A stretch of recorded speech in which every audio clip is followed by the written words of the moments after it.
بسم الله الرحمن الرحيم. السلام عليكم ورحمة الله وبركاته. أنا سليمان عبابل من قناة Secure Your Facility. أهلا وسهلا بالجميع. إخواني، إحنا في الفيديو السابق تحدثنا عن أساليب جمع البيانات الأمنية والأهداف والطرق اللازمة والأشخاص المعنيين أو الأشخاص المكلفين بجمع البيانات الأمنية. زي ما وعدناكم بالفيديو السابق، الآن راح نستعرض مع حضراتكم نموذج احترافي على برنامج الإكسل لجمع البيانات الأمنية. في البداية إخواني، طبعا النموذج راح يكون متوفر للجميع، أي شخص بيقدر يعمل له داونلود ويستفاد منه. ولكن قبل ذلك أرجو دعمنا في القناة بالاشتراك ولايك للفيديو وتفعيل زر الجرس يصلكم كل ما هو جديد. إخواني، في بداية المحلل الأمني أو الأشخاص المكلفين بجمع المعلومات الأمنية بيوثقوا أسمائهم وتاريخ الذي تم به الكشف على المنشأة حتى يكون مصدر موثوق، ونوثق كافة المعلومات الخاصة بالفريق المعني بجمع المعلومات الأمنية. بداية عندنا المعلومات عامة عن المنشأة: اسم المنشأة، عنوان المنشأة. لأن نشاط المنشأة عندنا من قائمة منسدلة، إما منتجات أو خدمات أو نشاطات أخرى. مثلا خلينا نحكي physical products، منتجات. المنشأة مثلا نقدر نختار صناعي، خدماتي، سياحي، مالي، زراعي، منشأة تحت الإنشاء، منشأة حكومية، أو تصنيف آخر. الآن عندنا هون أيضا لمزيد من التفصيل عن نشاط المنشأة أو ماهية المنشأة، مثلا مصنع، شركة، بنك، منظمة، مدينة صناعية، مدينة رياضية، مستودعات، طبعا حسب نوع المنشأة. الجميل بالموضوع القوائم المنسدلة هي قوائم ديناميكية نقدر نعدل عليها بكل أريحية. مثلا هاي تصنيفات عندي هون من مول، مصنع، شركة، ولكن مثلا فيش عندي جامعة، أو مثلا فيش عندي ميناء، فيش عندي مطار. الريسورس أو المصدر هذه المعلومات متوفر وموجود عندي، بتجه مباشرة إله. هاي المصدر. مثلا هون لو أضفنا مطار، ميناء، مثلا إيش ممكن نضيف؟ جامعة، مجمع تجاري. وبنرجع للقائمة نفسها، راح نلاقيهن موجودات، تم إضافتهن إلى هذه القائمة المنسدلة: مطار، ميناء، جامعة، مجمع تجاري. لأن هاي كثير بتساعدنا وبتريحنا، مجرد أنك بس تعدل على القائمة اللي هي المصدر المعلومات ومصدر البيانات.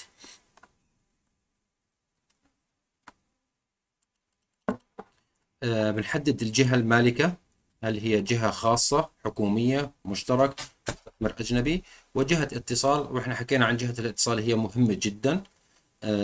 نوثقها: اسم الشخص، رقم تليفونه، إيميل، لحتى يتم التواصل معه مستقبلا بأي شأن أو أي ما يخص النقاط الأمنية. نظام العمل. نظام العمل نفس الشيء كمان، قائمة منسدلة: هل هو يومي، نظام الشفتات، أو على مدار الساعة. أعداد الموظفين، أعداد المباني، لأن الدخول بعد أوقات الدوام الرسمي هل هو مصرح به أم لا. وإذا كانت الإجابة بنعم، نذكر هنا أسماء الأشخاص أو مسماهم الوظيفي المسموح لهم بالعودة أو الرجوع إلى المنشأة دون موافقات مسبقة. الآن نأتي للقسم التالي اللي هو المنطقة المحيطة. بداية المنشأة اللي هي داخل المدن، هل هي في منطقة جبلية، صحراوية، ساحلية، أو منطقة غير مأهولة.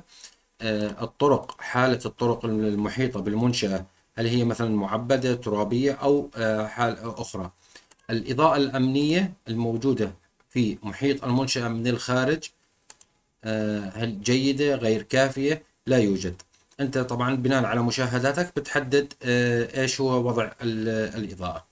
المجتمع المحلي كذلك الأمر، قائمة منسدلة، متعاون، غير متعاون، أخرى. وأي معلومات أخرى فيما يخص المنطقة المحيطة والمجتمع المحيط بالمنشأة. الآن الجهات الأمنية القريبة من المنشأة أو المتواجدة في ضمن محيط المنشأة، مثلا شرطة، دفاع مدني، وحدة عسكرية، دوائر حكومية، أو أي جهات أخرى، بالإضافة إلى جهة اتصال مع هذه الجهات. الخدمات الطبية بنقصد بها اللي هي هون أخطر من القائمة: حدد جهة الإخلاء الطبي، مركز طبي أو مستشفى، بالإضافة إلى رقم أو جهة اتصال مع هذه الجهة. بننتقل للقسم الذي يليه، تفاصيل المنشأة، بداية من حدد المساحة، أعداد المباني، أعداد المداخل الرئيسية للمنشأة، أعداد المستودعات، الساحات، مواقف المركبات، مخارج الطوارئ، الإضاءة الأمنية داخل المنشأة، هون المقصود بها هون داخل المنشأة كافية أم غير كافية، وأي ملحوظات أخرى. بعد ذلك الأسوار، هل هي مثلا السور إسمنتي، أشجار، أسلاك شائكة، أم لا يوجد، أو أسوار من نوع آخر. ارتفاع هذا الأسوار بهمنا، ومشاهداتنا الأمنية في حال وجود أي ثغرة أمنية في الأسوار المحيطة بالمنشأة. مواقف المركبات بنحدد نوعها، هل هي مواقف خارجية، داخلية، في النظام الطوابق الإلكتروني الآلي. الاصطفاف داخل داخل هذه المواقف، هل هو منظم، في يوجد عندنا خدمة اصطفاف عشوائي، أو أي ملحوظات أخرى. لأن المواقف كم مركبة تتسع هذه المواقف، وبالإضافة أيضا للسماح بمبيت الآليات، هل هو يسمح بذلك أم لا يسمح. ننتقل إلى المرافق. الآن عندي واجهات زجاجية، طبعا نفس الشيء، قوائم منسدلة، إجابة بنعم أم لا. شبك حماية، مكتب استقبال، لوحات إرشادية، مسبح، جيم، عيادة طبية، مختبر، سكن، مدخل خدمات، مسرح، ورشة صيانة، مناطق تحت الإنشاء، أو أي ملاحظات أخرى.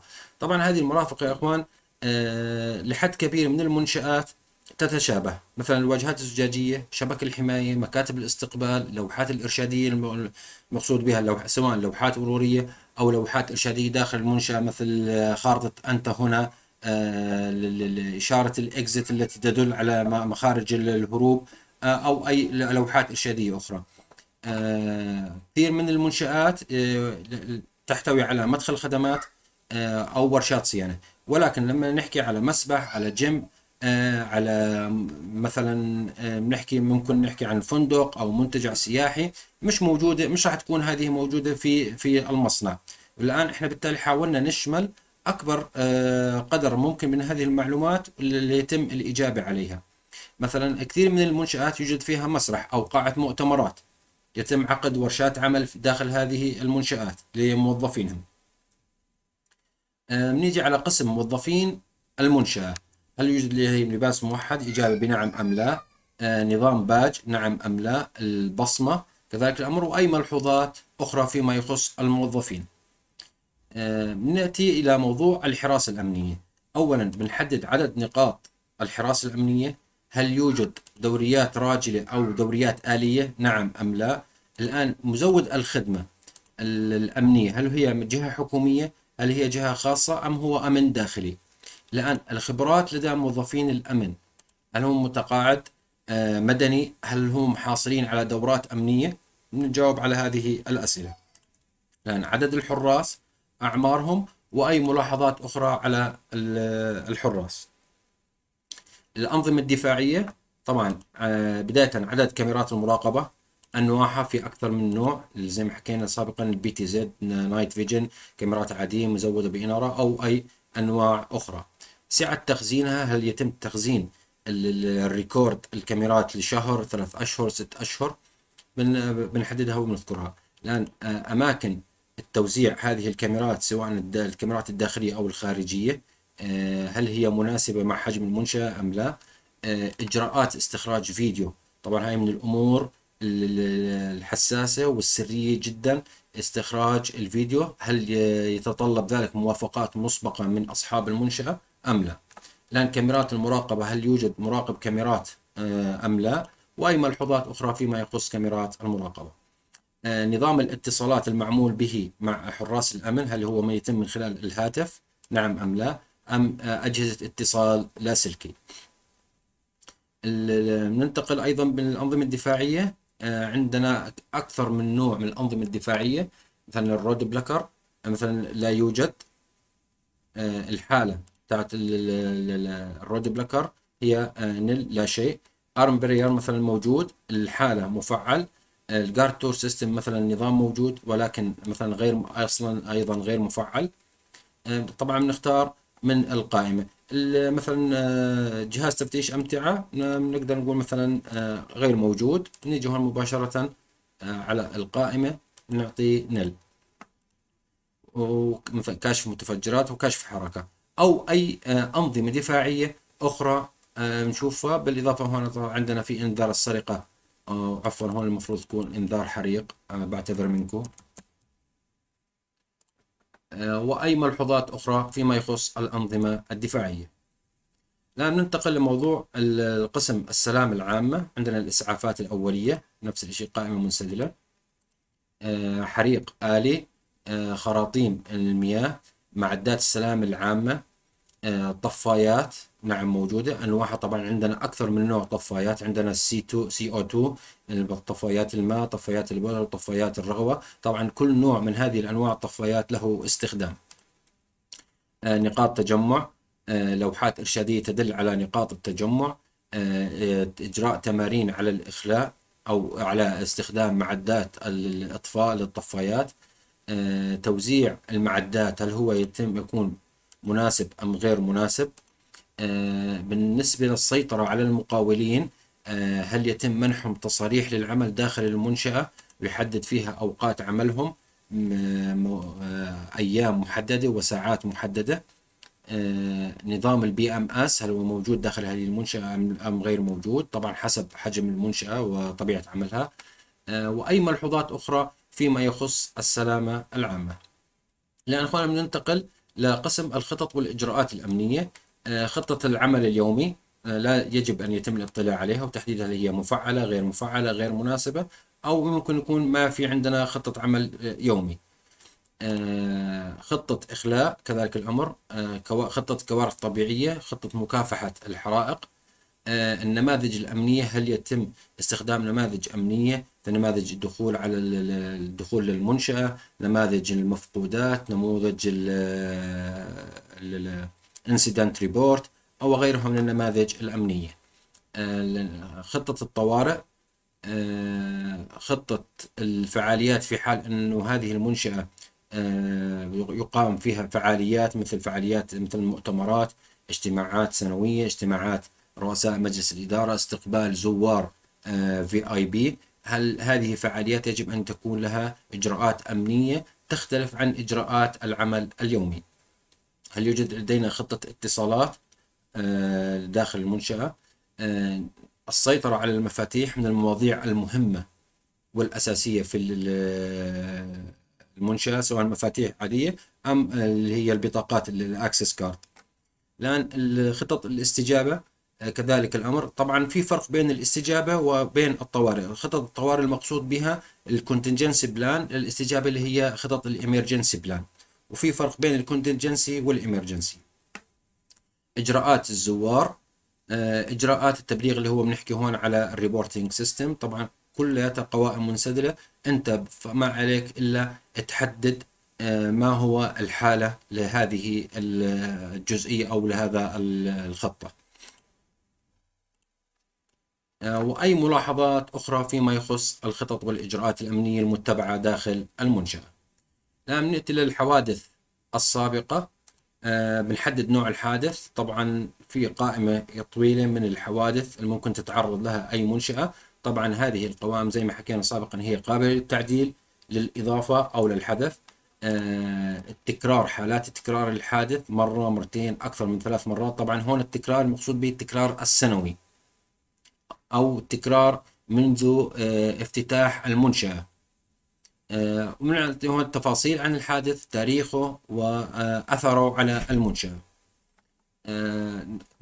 طبعا هاي بنقدر تكررها أكثر من مرة حسب الحالات أو أنواع الحوادث التي تعرضت لها المنشأة، تقدر تضيف زي ما بدك.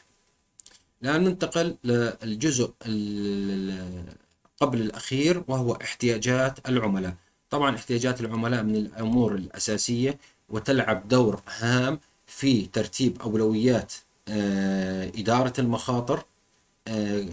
كونه دائما احتياجات العملاء تكون نابعة من مخاوف العملاء، التهديدات التي قد يشعروا بها أو يتعرضوا لها. فبالتالي احتياجات العملاء الأمنية هي من الأمور المهمة والأساسية، ولها أولوية في التعامل معها كمخاطر أمنية. الآن في الجزء الأخير كفريق جمع بيانات أمنية، أي ملاحظات على الأمور التي تم ذكرها سابقا يتم تفصيلها بشكل أكبر إذا كانت الملحوظة مهمة وتحتاج إلى مزيد من الدراسة ومزيد من المعلومات. إخواني، هيك بنكون غطينا هذا النموذج لجمع المعلومات الأمنية، وأتمنى أنه يكون مفيد للجميع. وزي ما حكيت لكم إن شاء الله راح أوفر لكم إياه. أي شخص بيقدر يعمل له داونلود ويستفيد من هذا النموذج إذا كان يخدمه في المنشأة التي يعمل بها. وأتمنى للجميع التوفيق، والسلام عليكم ورحمة الله وبركاته.